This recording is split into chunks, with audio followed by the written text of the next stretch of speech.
साथियों, नमस्कार। आज मैं आपके बीच में उपस्थित हुआ हूँ, जो मानसून सत्र संसद का जो 10 दिन चला और अभी समाप्त हुआ। इस मानसून सत्र के दौरान एग्रीकल्चर सेक्टर के 3 ऑर्डिनेंस थे, जो बिल के रूप में पेश हुए संसद के दोनों हाउस में, लोकसभा और राज्यसभा में, और दोनों पास हुए। उसके बाद महामहिम राष्ट्रपति जी ने उस पर हस्ताक्षर किए, अनुमति मिली और ये तीनों बिल जो थे, जो पहले ऑर्डिनेंस थे, फिर बिल हुए और अब वो विधेयक बन गए। ये एग्रीकल्चर सेक्टर में सुधार का एक बहुत बड़ा कदम है। मैं आपको याद दिलाना चाहता हूं कि सबसे पहले जुलाई 90 में एक समिति बनी थी, भानु प्रताप कमेटी।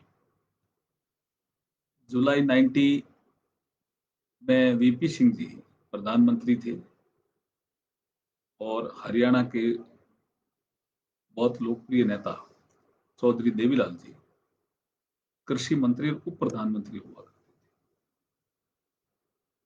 उस समय भानु प्रताप कमेटी ने एग्रीकल्चर सुधार, जिसमें किसानों को अपना माल, अपना उत्पाद, अपनी जिन्स जो वो खेत में उत्पादित करता है, कहीं पर भी बेच सकता है, ऐसा अधिकार मिलना चाहिए।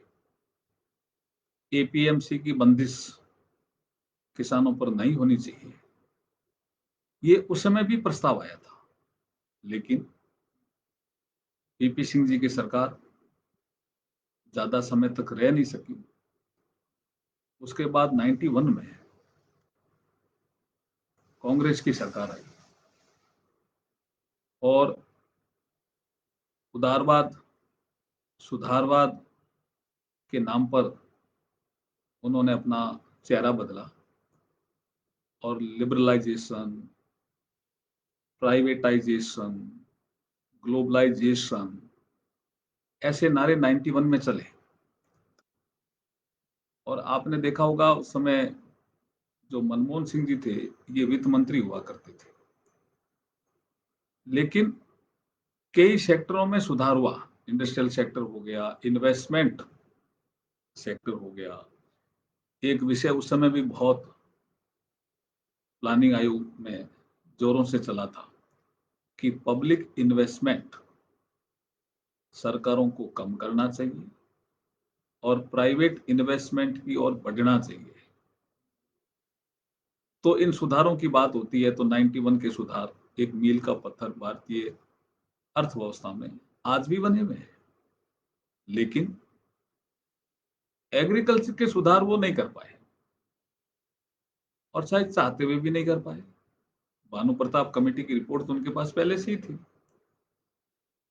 लेकिन 96 के बाद गठबंधन की सरकारें आई इस देश में। लेकिन जब अटल बिहारी वाजपेयी इस देश के प्रधानमंत्री बने, तो उन्होंने किसानों को सक्षम करने के लिए, उनको उन्नत करने के लिए, साहूकारों के चंगुल से छुटकारा दिलाने के लिए उन्होंने कई योजनाएं चलाई। लेकिन मैं 3 योजनाओं का यहां जिक्र करूंगा। अटल बिहारी वाजपेयी से पहले, वाजपेयी जी से पहले कांग्रेस का शासन लंबे अरसों तक रहा है, लंबे अवधि तक रहा है। लेकिन किसान क्रेडिट कार्ड जैसी योजना वो नहीं ला सके। ये भारतीय जनता पार्टी के नेतृत्व में, एनडीए के नेतृत्व में चलने वाली अटल बिहारी वाजपेयी जी की सरकार थी, जो किसानों के लिए किसान क्रेडिट कार्ड लेके आई। आज वो योजना कितनी सफल है, हम सब जानते हैं। किसानों के अगर आर्थिक तंत्र में अगर सुधार हुआ है, सामाजिक समरसता की ओर किसान बढ़ा है, सामाजिक प्रतिष्ठा अगर किसान की बढ़ी है, तो उसमें किसान क्रेडिट कार्ड की बहुत महत्वपूर्ण भूमिका है। मैं भी गाँव से ही आता हूँ, किसान परिवार से ही आता हूँ, मुझे इसकी जानकारी है कि किसान क्रेडिट कार्ड महत्वपूर्ण भूमिका निभा रहा है। लेकिन देन किसकी है? भारतीय जनता पार्टी के नेतृत्व में जो सरकार चल रही थी, अटल जी जब प्रधानमंत्री थे, तो उस सरकार की देन है। उसके बाद आप आ जाइए प्रधानमंत्री ग्राम सड़क योजना। किसान का उत्पाद मंडियों तक नहीं पहुँच पाता था क्योंकि सड़कें नहीं थी। मैं बीकानेर से आता हूँ, रेगिस्तान एरिया से आता हूँ, मुझे पता है कि सड़कों का किस तरह का अभाव था। लेकिन अटल बिहारी वाजपेयी जी ने प्रधानमंत्री ग्राम सड़क योजना ला करके किसानों का अपना उत्पाद बाजार तक बेचने का एक मार्ग उपलब्ध कराया। प्रधानमंत्री ग्राम सड़क योजना कितनी उसकी लोकप्रियता है आज सब अपन जानते हैं। फिर फसल बीमा योजना, इसमें तेजी से सुधार किया। उसके बाद मनमोहन सिंह जी इस देश में 10 साल प्रधानमंत्री रहे। मुझे कोई बता दे, मैं बहस करने के लिए तैयार हूं, किसान क्रेडिट कार्ड में क्या सुधार किया? नहीं कर पाए। 2014 में जब प्रधानमंत्री मोदी जी आए, तो उसके बाद किसान क्रेडिट कार्ड में लगातार सुधार हो रहा है। एक दिन के लिए बैंक ब्याज लेता था किसानों से रिन्यूअल कराने के लिए। सारी रकम, अगर उसके 3 लाख का लोन है, तो एक किसान को 3 लाख रुपए पूरे लेकर के बैंक में जाना पड़ता था, उसको दिखाना पड़ता था, फिर बैंक मैनेजर ठप्पा लगाता था रिन्यूअल का। और एक दिन के लिए कभी कभी तो किसी किसान को 20-20, 25-25 हजार, 30 हजार का ब्याज देना पड़ता था, खाली एक दिन के लिए रकम इकट्ठा करने के लिए। या अगर किसी रिश्तेदार से लेकर आते थे, तो हमेशा रिश्तेदार कहता था कि किसान क्रेडिट कार्ड का संकट आया तो मैंने तुम्हारी मदद की, लेकिन ये किसी ने नहीं सोचा। ये प्रधानमंत्री मोदी जी ने सोचा। और अब खाली ब्याज आप दो और आपका केसीसी रिन्यूअल होता है। तो ये सुधार कौन कर रहा है जी? ये प्रधानमंत्री फसल बीमा योजना, जिसमें अब किसानों के सीधे खाते में पैसे आने लग गए, ये किसानों के लिए सुधार कौन कर रहा है जी? ये तो चिंतन का विषय है ही। ट्रेजरी से पहली बार किसानों को प्रधानमंत्री मोदी जी ने ही जोड़ा। मैं बात कर रहा हूं कि अटल बिहारी वाजपेयी जी ने जो किसान सुधार शुरू किए, मोदी जी ने उसको तेजी से आगे बढ़ाया। और ट्रेजरी से भी प्रति वर्ष 6,000 रुपए किसान सम्मान निधि के माध्यम से किसानों को खाते में जा रहा है। गवर्नमेंट की ट्रेजरी से जोड़ा। और ये छोटी रकम थोड़ी है। 92,000 करोड़ रुपए की आपकी रकम जो है, वो किसानों के खाते में गई है। 10 करोड़ से ज्यादा किसान उससे लाभान्वित हुए हैं। तो ये जो सुधार हैं, इस सुधारों की कड़ी में ही, चाहे सोइल हेल्थ कार्ड का विषय हो, पर ड्रॉप मोर क्रॉप का विषय हो, इरिगेशन के प्रोजेक्ट में तेजी ला करके इरिगेशन का रकबा बढ़ाने का विषय हो, ये उन सुधारों की कड़ी में ही एक विषय जो चल रहा था, जैसा मैंने जिक्र किया जुलाई 90 से ही, कि एपीएमसी के बंदिश से किसानों को मुक्त किया जाए। व्यापारी अपना माल कहीं भी बेचने के लिए स्वतंत्र है, बनाता कहीं है, बेच कहीं भी सकता है। लेकिन किसान को ये बंदिश थी कि वो मंडी में ही बेच सकता है। इसलिए ये कहा है कि मंडी में भी बेचे, उसके साथ साथ वो मंडी के बाहर भी बेच सकता है। ये ऑप्शन दिया है इस सुधारों में। मंडी खत्म हो जाएगी ये विषय नहीं है। जो कांग्रेस कुप्रचार कर रही है पंजाब और हरियाणा में विशेष रूप से कि मंडी समाप्त हो जाएगी, ये नहीं है। मंडी रहेगी। मंडी के साथ साथ एक ऑप्शन मिला है कि किसान अगर चाहे तो अपना माल मंडी के बाहर भी बेच सकता है, और चाहे तो अपने जिले से बाहर भी बेच सकता है। अगर वो चाहे और उसके पास संपर्क हो, व्यापारी संपर्क में हो, तो प्रदेश से बाहर भी बेच सकता है।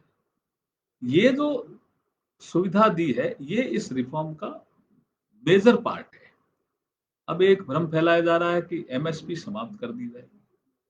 एमएसपी निर्धारण करने के लिए एग्रीकल्चर मंत्रालय का एक डिपार्टमेंट है। और सब जानते हैं, कांग्रेस के लोग तो इसको जानते ही हैं कि वो डिपार्टमेंट ही एमएसपी तय करता है। प्रशासनिक प्रशासनिक निर्णय से, प्रशासनिक फैसले से वो एमएसपी तय होती है। अभी जब संसद का सत्र चल रहा था तो हमारे कृषि मंत्री नरेंद्र सिंह जी तोमर साहब ने लोकसभा में एक स्टेटमेंट दिया जिसमें एमएसपी जो है रबी की फसलों पे बढ़ाई गई। तो इसका मतलब एमएसपी समाप्त नहीं होगी, ये क्लियर हो गया। फिर भी कुछ लोग भ्रम फैला रहे हैं कि एमएसपी समाप्त हो जाएगी। भाई नहीं होगी एमएसपी समाप्त, और मंडियां भी समाप्त नहीं होगी। मंडियों के अलावा एक ऑप्शन किसान को दिया है। अब मैं बात करूं असेंशियल कमोडिटी एक्ट की। ये असेंशियल कमोडिटी एक्ट 1955 का एक्ट है। और मैं जब सर्विसेज में था तो मुझे पता है कि बहुत से व्यापारी ज्ञापन लेकर के आते थे और वो कहते थे साहब इसी एक्ट में अमेंडमेंट होना चाहिए। देश बहुत आगे बढ़ गया। 1955 की परिस्थितियां अब भारत में नहीं है, और इंस्पेक्टर राज के कारण व्यापारियों को तंग किया जाता है इसी एक्ट में। कभी कभी बहुत जुर्माना किया जाता है, कभी कभी सजा हो जाती है, क्योंकि वो मुकदमा जो होता है इसी एक्ट का, वो फूड इंस्पेक्टर के माध्यम से होता था, डीएसओ के माध्यम से होता था, डिस्ट्रिक्ट सप्लाई ऑफिसर के माध्यम से, और जिला कलेक्टर एज ए कलेक्टर रसद के नाते उसकी सुनवाई करता था। तो मुझे इसका अनुभव है कि व्यापारी बहुत परेशान होते थे, और कई व्यापारी ज्ञापन लेकर के आते थे कि इसी एक्ट में अब अमेंडमेंट होना चाहिए। जब मोदी जी ने इसको अमेंडमेंट किया तो कुछ लोग विरोध कर रहे हैं, साहब ये भी सुधार नहीं है। अभी कैसी बातें कर रहे हैं, समझ में नहीं आ रहा। मोदी जी ने कहा है कि युद्ध और कोई इमरजेंसी होगी तो जो स्टॉक लिमिट है वो राज्य सरकारें चाहे तो लागू कर सकती है, लेकिन नॉर्मल डेज में ये स्टॉक लिमिट नहीं रहेगी। तो इसमें इन्वेस्टमेंट, जिसको लंबे समय से डिमांड रही है कि प्राइवेट इन्वेस्टमेंट एग्रीकल्चर सेक्टर में आना चाहिए। अभी आत्मनिर्भर भारत अभियान में 1 लाख करोड़ का जो एग्री इंफ्रा के सेक्टर में खर्चा किया जाएगा, ये प्रधानमंत्री मोदी जी तो लाए हैं। तो जब मोदी जी किसानों की आय दुगनी करने के लिए इतने सारे उपाय कर रहे हैं, उसमें एक ये भी उपाय है कि एग्रीकल्चर सेक्टर में इन 3 बिलों के माध्यम से, 3 विधेयकों के माध्यम से सुधार किए हैं। इसलिए सुधार का विरोध जो कर रहे हैं वो राजनीतिक कारणों से कर रहे हैं, और इन सुधारों से किसानों की स्थिति में निश्चित रूप से सुधार आएगा। किसान उन्नत होगा, किसान किसान सक्षम होगा, उसको आर&डी के माध्यम से सुविधाएं मिलेगी। प्राइवेट सेक्टर का इन्वेस्टमेंट एग्रीकल्चर सेक्टर में नहीं है जी। मैं वित्त मंत्रालय में भी रहा हूं, मुझे पता है कि एक जमाना था जब इस देश में जीडीपी का एग्रीकल्चर सेक्टर का हिस्सा 37% होता था।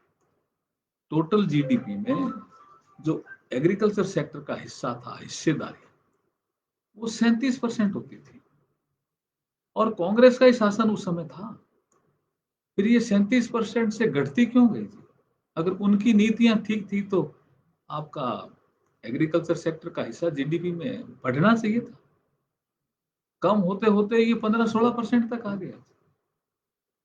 कई राज्यों में ये 12-13% तक आ गया। तो ये स्थिति ठीक नहीं है ना। जब इस देश की एग्रीकल्चर सेक्टर पर निर्भरता आज भी 50% से ज्यादा जनसंख्या की है, आज भी भारत में एग्रीकल्चर सेक्टर में निर्भरता 50% से ज्यादा आज भी है, और जीडीपी में एग्रीकल्चर सेक्टर का हिस्सेदारी अब 15-16% हो, तो ये ठीक स्थिति नहीं है। इसी को ठीक करने के लिए एग्रीकल्चर सेक्टर में सुधारों की डिमांड लंबे समय से चलती आ रही थी, और इसलिए प्रधानमंत्री मोदी जी ने ये 3 विधेयकों के माध्यम से सुधार किया है। पहला विधेयक बाजार से संबंधित है। उसमें ऑप्शन किसान को दिया है कि मंडी के अतिरिक्त भी, मंडी में भी बेच सकता है, मंडी के अलावा भी माल हो बाहर, अपना जिन्स, अपना उत्पाद बाहर बेच सकता है, एक ऑप्शन है। दूसरा जो विधेयक है वो करार से संबंधित है, एग्रीमेंट है एश्योरेंस की, कीमत की, वो बुआई से पहले होगी। और ऐसा भ्रम फैलाया जा रहा है कि खेत की जमीन का एग्रीमेंट होगा। खेत की जमीन का एग्रीमेंट नहीं होगा, खाली फसल का एग्रीमेंट होगा। और फसल के एग्रीमेंट में भी अगर एग्रीमेंट होने के बाद जो व्यापारी है, वो किसान है, अपनी शर्तों के अनुसार एग्रीमेंट करता है और उसके बाद बाजार में भाव बढ़ गया, तो बढ़ा हुआ भाव का दाम मिलेगा किसान को अपनी फसल का। ये इतने सारा उसमें सेफ गार्ड दिए हैं इन बिलों में। और असेंशियल कमोडिटी एक्ट का तो मैंने जिक्र आपको किया ही है कि वर्षों से व्यापारी इसका मांग कर रहे थे। मैं बीकानेर से आता हूँ, मुझे अच्छी तरह से याद है कि हमारे यहाँ एक फसल होती है मोठ। और जैसे ही मोठ की फसल, और रेगिस्तान में होती है, बारानी फसल है, मोठ की फसल जैसे ही बाजार में आती है, स्टॉक लिमिट लागू हो जाती है। तो व्यापारी कहता है, अभी मैं आपका माल नहीं खरीद सकता। तो बड़ी मुश्किल से किसान ऐसे व्यापारियों के हाथ हत्थे चढ़ जाता था कि उसका माल उसको दिल्ली बेचना पड़ता था। दिल्ली में चूंकि स्टॉक लिमिट नहीं थी उस समय, तो बेचना पड़ता था। तो मोठ हमारा दिल्ली आता था बिकने के लिए, बीकानेर में नहीं लेते थे व्यापारी, क्योंकि हमारी स्टॉक लिमिट लग गई, भाई हमारी से ज्यादा हम ले नहीं ले सकते। और मोठ का उपयोग दिल्ली में नहीं होता था। तो क्या होता था कि वापिस वो मोठ फिर दाल मिलें, बीकानेर की जो दाल मिलें हैं, उनमें बिकने के लिए दिल्ली से आता था। पहले किसानों का मोठ बिकने के लिए दिल्ली जाता था, फिर वो दाल मिलों में रॉ मटेरियल के रूप में वापस दिल्ली से दाल मिल, बीकानेर की दाल मिलों में आता था। और जब मोठ की दाल बन जाती थी तो वो भुजियों में काम आती थी।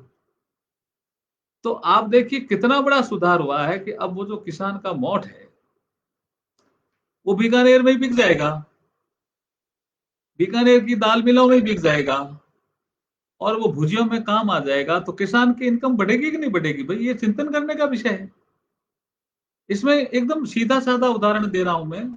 और मुझे याद भी है बहुत से ऐसे व्यापारी जिनकी मोठ से स्टॉक लिमिट से ज्यादा जिन्होंने मोठ रखा, उनके खिलाफ कार्रवाइयां हुई, इसी एक्ट में मुकदमे झेले उन्होंने। उन्होंने मुझे भी उस समय ज्ञापन दिया था कि स्टॉक लिमिट नहीं होनी चाहिए मोठ के मामले में। तो अब मोदी जी ने जब समाप्त की स्टॉक लिमिट, इसी एक्ट को अमेंडमेंट करके संसद में कानून बना करके, तो इसका विरोध क्यों हो रहा है? इसलिए मैं आपको पुनः कहना चाह रहा हूं कि ये तीनों जो एग्रीकल्चर के विधेयक हैं, वो एग्रीकल्चर सेक्टर में जो इन्वेस्टमेंट है, प्राइवेट इन्वेस्टमेंट, उसको बढ़ाएगा। वेयर हाउस की जो एक सिस्टम है, उसको बढ़ाएगा। कोल्ड चेन का जो सिस्टम है, उसको बढ़ाएगा। स्टोरेज की क्षमता बढ़ाएगा। तो किसान स्टोर कर भी पाएगा, स्टोर करने के लिए उसको जगह मिलेगी। जब उसको लगता है कि माल अभी मुझे नहीं बेचना, तो ये सब ऑप्शन किसान को मिलेंगे। तो इससे किसान की इनकम निश्चित रूप से डबल होगी। और किसान जब सक्षम होगा, तभी हमारी जो आर्थिक स्थिति है देश की, उसमें सुधार आएगा। जो हमारा जीडीपी में एग्रीकल्चर सेक्टर की जो हिस्सेदारी घट गई थी, वापस उसमें सुधार आएगा, इंप्रूव होगा। और जो इरिगेशन में जो रकबा नहीं बढ़ रहा था, और प्राइवेट जब इन्वेस्टमेंट आएगा कई सेक्टर में, आर&डी से लेकर के, एग्रीकल्चर से लेकर के, ड्रिप इरिगेशन से लेकर के, तो निश्चित रूप से एग्रीकल्चर सेक्टर बढ़ेगा, तो किसान आगे बढ़ेगा। एग्रीकल्चर सेक्टर में सुधार होगा तो किसान की आर्थिक स्थिति में सुधार होगा, किसान की सामाजिक स्थिति में सुधार होगा, सामाजिक प्रतिष्ठा उसकी बढ़ेगी आर्थिक तंत्र सुधरने से। तो ये सब किसानों की इनकम बढ़ाने से संबंधित सारे विधेयक हैं, किसानों की खुशहाली से संबंधित सारे विधेयक हैं। मैं पुनः आपसे अनुरोध कर रहा हूं कि कांग्रेस के दुष्प्रचार में मत आइए। ये कांग्रेस की मैनिफेस्टो में भी था। 2006 से लेकर के कांग्रेस के लोग प्रचार प्रसार कर रहे थे कि एपीएमसी का सिस्टम समाप्त होना चाहिए। मुझे अचंभा होता है कि केरल के कुछ एमपी इसका विरोध कर रहे हैं, कांग्रेस के। मैंने जब उनसे पूछा कि आपके यहाँ एपीएमसी है क्या? तो उनके यहाँ तो एपीएमसी ही नहीं है, फिर भी विरोध कर रहे हैं। इसका मतलब विरोध राजनीतिक है। ये अपने को समझना पड़ेगा। मैंने जैसे ही कहा, जुलाई 90 भानु प्रताप कमेटी से एग्रीकल्चर सुधार की बातें चल रही है। 2006 में हमारा तो शासन था नहीं, कांग्रेस का शासन था, यूपीए फर्स्ट। उस समय स्वामीनाथन आयोग बना था। उस समय भी ऐसी सुधारों की मांग की गई थी, एमएसपी बढ़ाने की मांग गई थी। किसने बढ़ाया? मोदी जी ने बढ़ाया ना। जब मोदी जी एमएसपी 1.5 गुना बढ़ा सकते हैं, Modi ji soil health card की योजना ला रहे हैं, मोदी जी किसानों को सरकारी ट्रेजरी से जोड़ रहे हैं, प्रधानमंत्री फसल बीमा योजना बहुत अच्छी ला रहे हैं, किसान क्रेडिट कार्ड में सुधार करके उनका दायरा बढ़ा रहे हैं, तो किसानों को नुकसान मोदी जी क्यों करेंगे? ये विषय का चिंतन करने की जरूरत है कि कांग्रेस राजनीतिक कारणों से इन तीनों विधेयकों का विरोध कर रही है। किसान भाइयों से भी मैं अनुरोध करूंगा, व्यापारी भाइयों से भी मैं अनुरोध करूंगा कि वो किसी भ्रम में नहीं आए। किसी की भी कोई तकलीफ है तो ये सरकार संवाद करने के लिए तैयार है, सुनने के लिए तैयार है। कोई ऐसा लगता है कि ये बहुत आवश्यक है तो उसके रूल्स भी बनेंगे, अलग अलग राज्य अपना रूल्स बनाएंगे। अभी बहुत से जो मंत्री हैं वो प्रेस कॉन्फ्रेंस करके जब जिलों में जाएंगे वहां से कुछ फीडबैक मिलेगा। लेकिन कानून व्यवस्था को नहीं बिगाड़ें, कानून व्यवस्था को अपने हाथ में नहीं लें, यही मेरा अनुरोध है। यही अनुरोध करते हुए मेरी बात को समाप्त करता हूँ। बहुत बहुत धन्यवाद।